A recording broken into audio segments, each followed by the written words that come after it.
اللہ تبارک و تعالی قرآن مجید میں ارشاد فرما رہا ہے فیہا یفرق کل امر حکیم، اور اس کا ترجمہ یہ ہے کہ بانٹ دیا جاتا ہے ہر حکمت والا کام آج کی رات،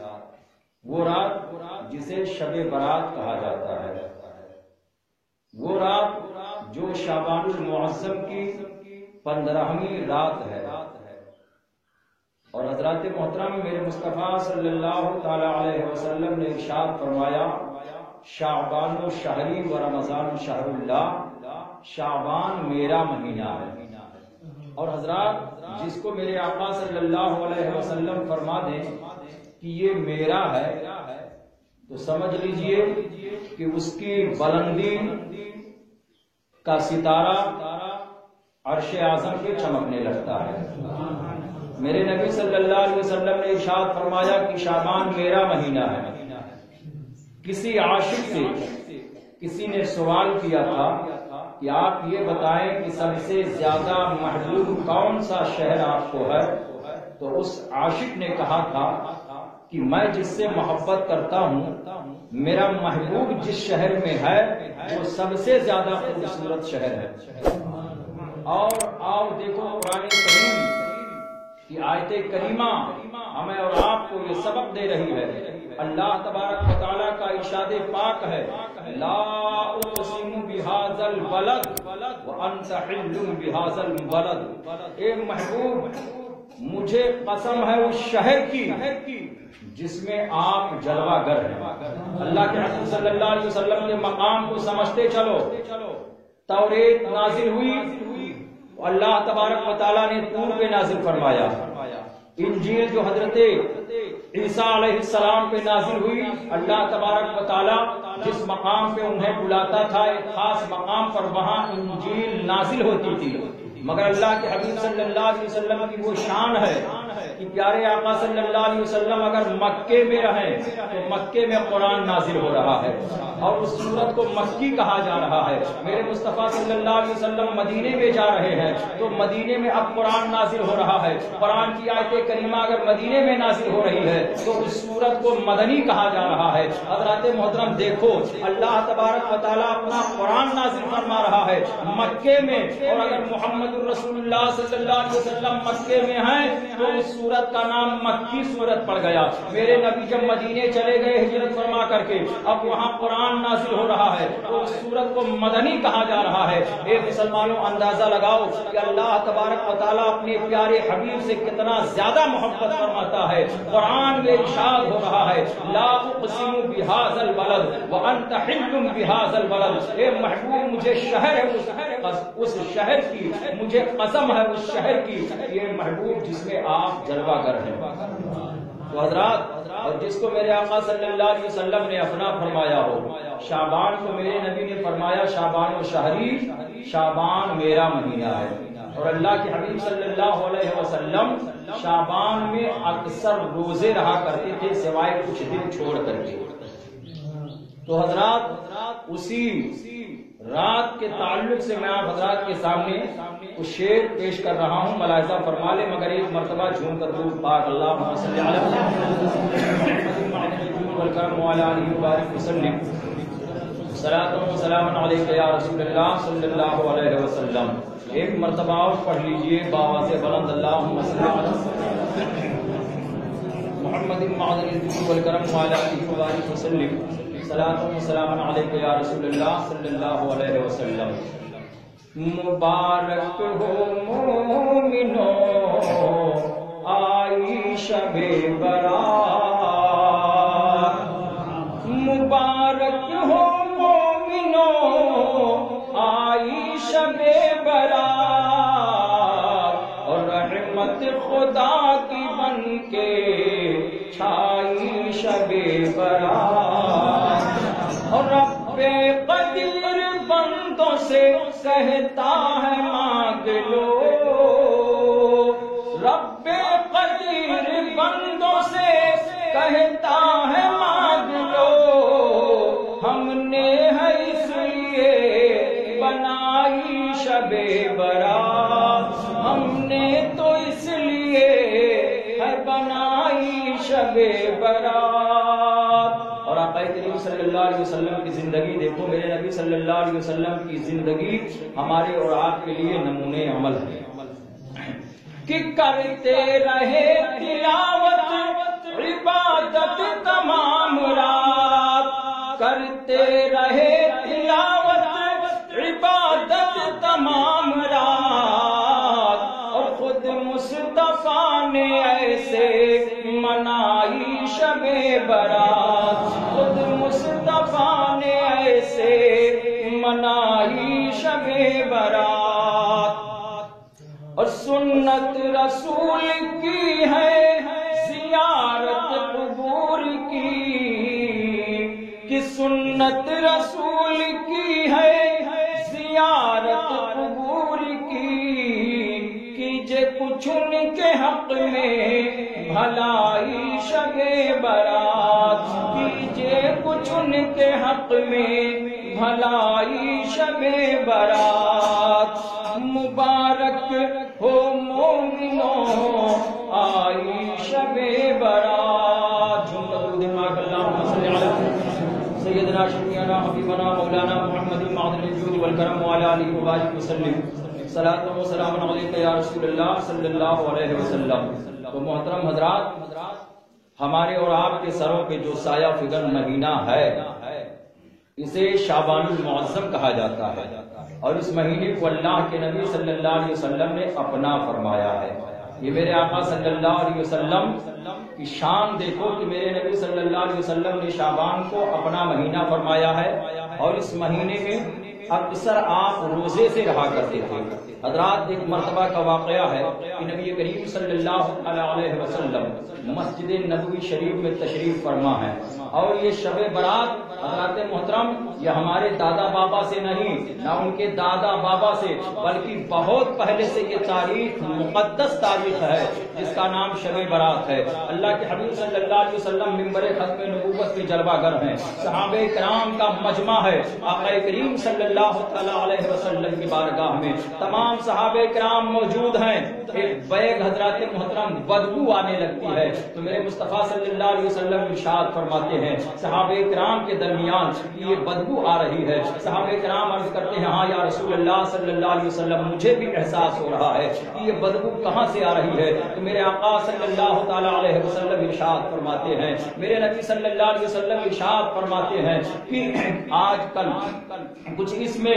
محفل میں یا کوئی اس علاقے جوار میں کوئی چغل خور ہے جو چغلی کیا کرتا ہے، جس کی بنیاد پر یہ بدبو یہاں احساس ہو رہا ہے۔ حضرات محترم، آپ اندازہ لگائیں کہ ہم اور آپ حضرات محترم اگر اپنے ذہن کو حاضر کریں اور یہ سوچیں کہ آج بھی تو چغلی ہو رہا ہے، آج بھی چغل خور ادھر ادھر حضرات محترم گھوم رہے ہیں، مگر بدبو ہمیں اور آپ کو کیوں نہیں احساس ہو رہا ہے؟ بڑے مسلمانوں میں آپ کو بتاتا چلوں کہ جو بالکل گٹر کے قریب رہتا ہو، جہاں گندگی بہت زیادہ رہتی ہو، تو حضرات اس کے ناک کے کیڑے مر جایا کرتے ہیں، اور جو گندگی میں رہا کرتا ہے تو اس کو حضرات محترم گندگی کا احساس نہیں ہوتا ہے۔ اور اگر کہیں دوسرا آدمی جو گندگی میں نہیں رہا کرتا ہے، صاف جگہ پر رہتا ہے، پاک رہتا ہے، اور اگر اس انسان کو اس گندگی نالے کے قریب حضرات لے جا کر کے کھڑا کر دیا جائے، بٹھا دیا جائے، تو وہ بتاتا ہوا نظر آئے گا یہاں میرے ناک میں گندگی کا احساس ہو رہا ہے۔ حضرات محترم، آج کا یہی دور چل رہا ہے کہ حضرات محترم اچھے لوگ غیبت اور برائی کرتے ہوئے نظر آتے ہیں، جب سارے لوگ گندگی میں ملوث ہو گئے ہیں تو بھلا بتاؤ ہمیں اور آپ کو بھلا احساس کیسے ہو سکتا ہے؟ جھوم کر درود پاک پڑھی، اللہم صلی علی محمد المعظم والکرم وعلی آلہ وبارک وسلم، صلاۃ و سلام علیک یا رسول اللہ صلی اللہ تعالی علیہ وسلم۔ حضرات محترم، آقا کریم صلی اللہ علیہ وسلم کی حدیث پاک ہے، میرے نبی صلی اللہ تعالی علیہ وسلم حضرت عائشہ صدیقہ رضی اللہ تعالی عنہا کے حجرے پاک میں تشریف لاتے ہیں۔ آقا کریم صلی اللہ تعالی علیہ وسلم کی جو بیوی حضرت عائشہ صدیقہ رضی اللہ تعالی عنہا ہیں، تمام مسلمانوں کی ماں ہیں۔ حضرت عائشہ صدیقہ رضی اللہ تعالی عنہا سے بہت ساری حدیثیں وارد ہیں۔ حضرت عائشہ صدیقہ رضی اللہ تعالی عنہا کا ایک بستر ایسا بستر تھا کہ میرے آقا صلی اللہ علیہ وسلم اگر حضرت عائشہ کے بستر پر ہوتے تو تو وہاں پر بھی اللہ تبارک و تعالیٰ قرآن کو نازل فرماتا تھا۔ یہ اماں عائشہ رضی اللہ تعالیٰ عنہا کی شان ہے، تمام مسلمانوں کی ماں ہے۔ وہ فرماتی ہیں کہ میرے آقا صلی اللہ علیہ وسلم میرے پاس تشریف لائے، میرے حجرے میں آئے، مزمل والی چادر شریف کو اتارا اور ایک جگہ لٹکا دیا، ٹانگ دیا میرے آقا صلی اللہ علیہ وسلم، مگر پھر ایک بیگ کھڑے ہو جاتے ہیں اور اپنی چادر مبارک کو اٹھایا اور اپنے اوپر ڈال کر کے آقا کریم صلی اللہ علیہ وسلم میرے حجرے سے باہر تشریف لے گئے۔ رات کا وقت تھا تو میں بھی تھوڑی دیر کے بعد اپنے سر کو ڈھانپ کر کے میں بھی باہر نکلی تو میں نے کیا دیکھا کہ اللہ کے رسول صلی اللہ علیہ وسلم جنت البقیع شریف یعنی مدینے پاک کے اس قبرستان میں جہاں پر حضرات محترم تمام صحابہ کرام مدفون ہیں، جہاں پر تمام شہدائے کرام کی قبریں ہیں، اللہ کے حبیب صلی اللہ علیہ وسلم اس قبرستان میں پہنچ کر کے اور دعا فرما رہے ہیں۔ حضرت عائشہ صدیقہ رضی اللہ تعالیٰ عنہا جب یہ دیکھتی ہے تو جا کر کے کھڑی ہو گئی، تھوڑی دیر رکتی ہے، اس کے بعد واپس آ جاتی ہے۔ اللہ کے حبیب صلی اللہ علیہ وسلم جب پھر حضرت عائشہ کے حجرے میں تشریف لاتے ہیں تو حضرات محترم میرے نبی صلی اللہ علیہ وسلم نے ارشاد فرمایا تھا، اے عائشہ کیا تم یہ سمجھ رہی ہو میں تمہارے اوپر ظلم کر رہا ہوں یا میں تمہارا حق تلفی کر رہا ہوں؟ حضرت عائشہ صدیقہ رضی اللہ تعالیٰ عنہا عرض کرتی ہیں، نہیں نہیں یا رسول اللہ، بات یہ نہیں ہے، میں نے سوچا کہ آج میری باری تھی، میرے حجرے میں آپ کا قیام تھا، یا رسول اللہ آپ کہیں الگ تو نہیں چلے گئے یا رسول اللہ صلی اللہ علیہ وسلم، اس لیے میں باہر نکل کر آئی تھی۔ میرے آقا صلی اللہ علیہ وسلم ارشاد فرماتے ہیں، اے عائشہ سنو، جانتی ہو یہ کون سی شب ہے؟ حضرت عائشہ صدیقہ رضی اللہ تعالیٰ عنہا عرض کرتی ہے، یا رسول اللہ صلی اللہ علیہ وسلم،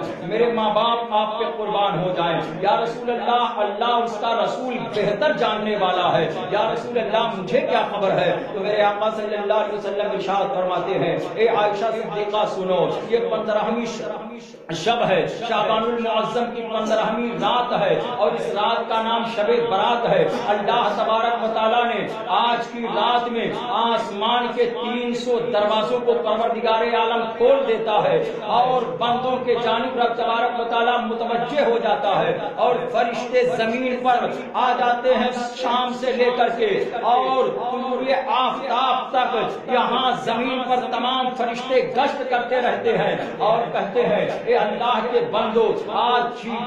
کی رات ایسی رات ہے کہ اگر تم اپنے لیے دعا کرو گے گناہوں کی مغفرت کے لیے تو اللہ تبارک و تعالیٰ آج کی رات میں تمہارے گناہوں کو معاف فرما دے گا۔ اپنے رزق کے لیے اگر رب تبارک و تعالیٰ کی بارگاہ میں دعا کرو گے تو پروردگار عالم تمہارے رزق کو بڑھا دے گا۔ اگر کسی پریشانی میں مبتلا ہو تو اللہ تبارک و تعالیٰ تمہاری پریشانی کو دور فرما دے گا۔ آسمان سے فرشتے نازل ہوتے ہیں اور یہ زمین پر مغرب سے لے کر فجر تک گھومتے رہتے ہیں اور یہ اعلان کرتے رہتے ہیں، ہے کوئی اللہ کا ایسا بندہ جو کسی چیز کی حاجت رکھتا ہو اور اگر اس کا حاجت زائد ہے تو اللہ تبارک و تعالیٰ اس حاجت کو پروردگار عالم آج کی رات کے صدقے میں قبول فرما لے گا اور اس کی حاجت کو پوری فرما دے گا۔ حضرت عائشہ صدیقہ رضی اللہ تعالیٰ عنہا آقا کریم صلی اللہ علیہ وسلم کی بارگاہ میں ہیں اور میرے نبی صلی اللہ علیہ وسلم ارشاد فرماتے ہیں، اے عائشہ سنو، آج کی رات میں اللہ تبارک و تعالیٰ فرشتوں کے حوالے وہ لسٹ کر دیتا ہے کہ آج شب برات سے لے کر اور آنے والے شب برات تک کتنے لوگ اس دنیا میں نہیں رہیں گے، کتنے لوگوں کی موت ہوگی، یہ سارا معاملہ پروردگار عالم مرتب فرما کر کے فرشتوں کے حوالے کر دیتا ہے۔ اللہ تبارک و تعالیٰ روزی بانٹنے والے فرشتے کو روئے زمین پر بھیج دیتا ہے اور رب تبارک و تعالیٰ کا فرمان ہوتا ہے کہ اے میرے فرشتے میری بارگاہ میں جو گریہ گزاری کرے، روئے گڑگڑائے، اللہ تبارک و تعالیٰ اس فرشتے کو حکم دیتا ہے کہ اس کی دعا کو میری بارگاہ میں پیش کرو اور اللہ تبارک و تعالیٰ سننے والا ہے اور پروردگار عالم کی بارگاہ میں وہ فرشتے لے جا کر کے اس کے دعا کو پیش کرتے ہیں تو اللہ تبارک و تعالیٰ اس رات کے صدقے میں شعبان المعظم کے مقدس رات کے صدقے میں 15 شعبان المعظم کے صدقے میں اللہ تبارک و تعالیٰ اس کی دعا کو قبول فرما لیتا ہے اور اس کی روزیوں میں برکتیں اور رحمتیں نازل فرما دیتا ہے۔ ایک مرتبہ جھوم کر درود پاک پڑھیں، اللہم صلی علی سیدنا شفیعنا حبیبنا کریمنا مولانا محمد معدن الجود والکرم وعلی آلہ وبارک وسلم صلاۃ و سلام علیک یا رسول اللہ صلی اللہ علیہ وسلم۔ اس لیے اللہ تبارک و تعالیٰ نے قرآن میں ارشاد فرمایا ہے فیہا یفرق کل امر حکیم۔ آج حضرات محترم جب صحابہ کرام کا مجمع ہوتا تھا اور میرے نبی صلی اللہ علیہ وسلم کچھ ارشاد فرماتے تھے اور صحابہ سے اگر کوئی حضرات محترم کسی طریقے کا اعتراض کرتا تھا تو وہ صحابہ کرام کہتے تھے واللہ اعلم، اللہ اس کا رسول بہتر جاننے والا ہے۔ لیکن آج حضرات محترم تمام باتوں پہ اعتراضات کیے جاتے ہیں اور کہے جاتے ہیں یہ شب برات کہاں سے ہے، یہ قبروں پہ جانا کہاں سے جائز ہے۔ بخاری شریف کی حدیث پاک ہے اور حضرات محترم تمام حدیث پاک موجود ہیں کہ میرے آقا صلی اللہ علیہ وسلم جنت البقیع شریف میں اس رات میں شعبان المعظم کی 15ویں شب میں مصطفیٰ جان رحمت صلی اللہ علیہ وسلم قبرستان میں جا کر کے اور تمام صحابہ کرام کے لیے میرے رسول صلی اللہ علیہ وسلم نے دعا فرمائی ہے۔ تمام قبرستان کے لوگوں کے لیے میرے آقا صلی اللہ علیہ وسلم نے دعا فرمائی ہے۔ تو قبروں پہ جانا اور حضرات محترم اپنے مرحومین کے لیے احسان ثواب کرنا، قرآن کی تلاوت کرنا اور ان کے مغفرت کے لیے دعا کرنا، یہ میرے آقا صلی اللہ علیہ وسلم کی سنت ہے۔ اور حضرات محترم یہ رات ہمیں اور آپ کو خصوصی طور پہ ملی ہے کہ شب برات اس رات کو کہا جاتا ہے حضرات محترم، یعنی آزادی کی رات۔ اللہ تبارک و تعالیٰ اس رات میں تمام لوگوں کے گناہوں کو معاف فرما کر کے اسے آزاد کر دیتا ہے۔ حضرت عیسیٰ روح اللہ علیہ نبینا علیہ الصلوۃ والتسلیم ہے۔ حضرات محترم آقا کریم صلی اللہ علیہ وسلم کے دنیائی اعتبار سے میرے آقا صلی اللہ علیہ وسلم کے پہلے کے پیغمبر ہیں۔ حضرت عیسیٰ علیہ السلام کے بعد محمد رسول اللہ صلی اللہ علیہ وسلم کی ولادت باسعادت ہوتی ہے۔ بیچ میں تقریباً 550 سال کا زمانہ گزرا ہے۔ حضرت عیسیٰ روح اللہ علیہ السلام کا گزر ایک پہاڑ سے ہوتا ہے۔ ایک پہاڑ پر سے آپ گزر رہے تھے تو ایک بڑا خوبصورت پتھر دیکھا، بہت زیادہ سفید وہ پتھر تھا اور بہت بڑا پتھر تھا۔ اسے دیکھ کر کے حضرت عیسیٰ روح اللہ تعجب میں ہو جاتے ہیں اور تعجب کی نگاہ سے ترسنے لگے۔ تب تک رب تبارک و تعالیٰ کا حکم ہوتا ہے اے عیسیٰ روح اللہ، ایک پتھر کو دیکھ کر کے تمہیں تعجب ہو رہا ہے، اس سے بھی زیادہ تعجب خیز بات میں تمہارے اوپر ظاہر کر دوں۔ تو حضرت عیسیٰ روح اللہ علیہ السلام عرض کرتے ہیں ہاں ایک پروردگار عالم، اس سے بھی زیادہ تعجب خیز بات میرے اوپر ظاہر فرما دے۔ حضرات محترم رب تبارک و تعالیٰ کے حکم سے وہ پتھر پھٹ جاتا ہے اور اس میں حضرات محترم ایک بزرگ انسان نکلتا ہے جو اللہ کی عبادت کر رہا تھا۔ اس کے ہاتھ میں ایک حضرات محترم ایک گوشہ تھا اور ایک گوشہ کو لیے ہوئے حضرات جو انگور کا خوشہ تھا۔ حضرت عیسیٰ روح اللہ علیہ السلام نے دیکھا اور فرمایا اے بزرگ آپ اس پتھر میں رہ کر کے کیا کھاتے ہو؟ تو کہا دیکھو اسی میں اللہ تبارک و تعالیٰ انگور کا خوشہ پیدا فرما دیتا ہے اور میں اسی کو کھا لیتا ہوں، اور میں جب مجھے پیاس لگتی ہے تو میں اللہ تبارک و تعالیٰ مجھے اسی میں پانی بھی عطا فرما دیتا ہے اور مجھے کسی چیز کی حاجت نہیں ہوتی ہے، صرف اتنا ہی دیر میں رکتا ہوں یا پانی پیتا ہوں یا کوئی چیز کھا لیتا ہوں، اس کے بعد میں اللہ کی عبادت میں لگا رہتا ہوں۔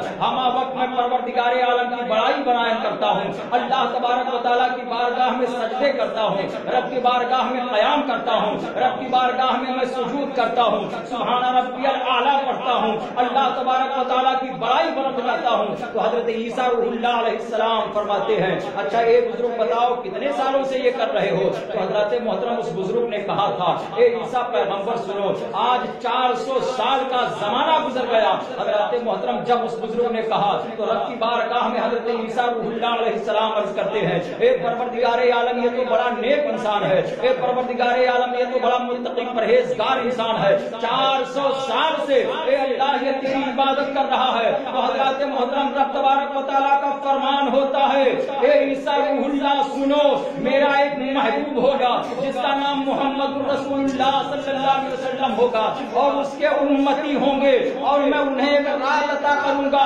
جس رات کا نام شب برات ہوگا، اور اس رات میں اگر میرے محبوب کا کوئی امتی جاگ کر کے قرآن کی تلاوت کر کے نماز نفل پڑھ کے کے میرا ذکر و اذکار کر کے اور رو رو کر کے اگر میری بارگاہ میں دعا کرے گا تو یہ 400 سال کی عبادت جو دیکھ رہے ہو میں ایک ہی رات میں اس سے بھی زیادہ اپنے محبوب کے امتی کو عطا کر دوں گا۔ تو حضرات محترم، میرے آقا صلی اللہ علیہ وسلم کی وہ شان ہے۔